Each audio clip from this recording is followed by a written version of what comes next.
Understanding words is what you really need to start doing. You need to start doing your homework and understanding words. If you put an S in front of words, it becomes swords.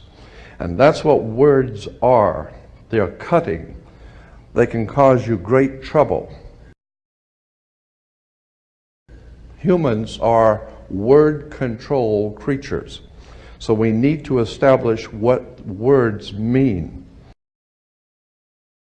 When we talk about law, there's a Roman maximum in law that says, "For he that would be deceived, let him."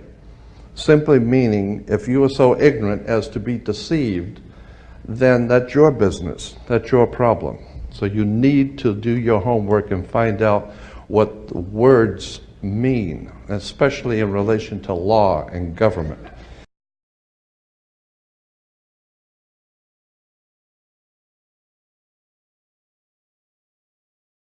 Reprinted as at December 18, 2013, Policing Act 2008, Part 2, Section 22, Appointment of Constables. Police employee becomes constable by taking constable's oath. 1. A police employee may become a constable only by taking the constable's oath, in either of the following forms, before the commissioner or a person authorized by the commissioner to administer the constable's oath. I, name, swear that I will faithfully and diligently serve her, or his Majesty specify the name of the reigning sovereign, Queen, or King, of New Zealand, her, or his, heirs and successors, without favor or affection, malice or ill will. While a constable I will, to the best of my power, keep the peace and prevent offences against the peace, and will, to the best of my skill and knowledge, perform all the duties of the office of constable according to law. So help me God.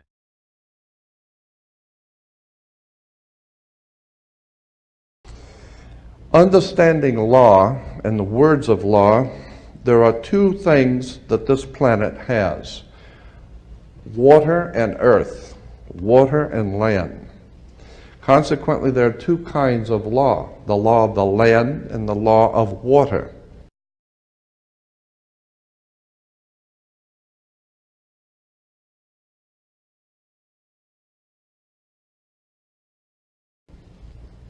You've heard the term law of the land, but in point of fact, that's precisely what this word means, law of the land, because it is the people who live on land.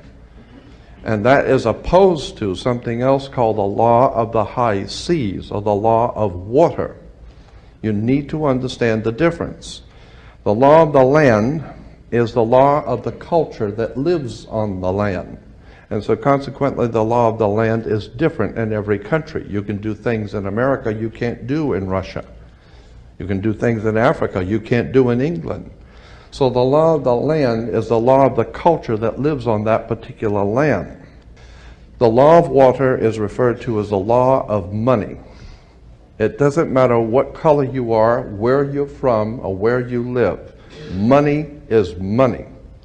And anytime you're doing banking or using money, you are now under the law of water, maritime admiralty. If you go back in history, in ancient history, where all of this began, back in the land of Canaan, and you probably have heard in the Bible, the land of Canaan.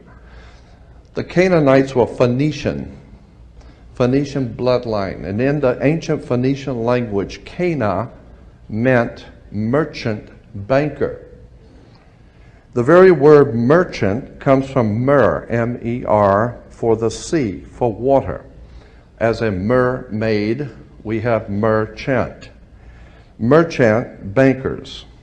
Let me give an example of the difference between the law of water and the law of the land. The law of water, as I said, is a law of banking, money, as opposed to the law of the custom of the people or the law of the land.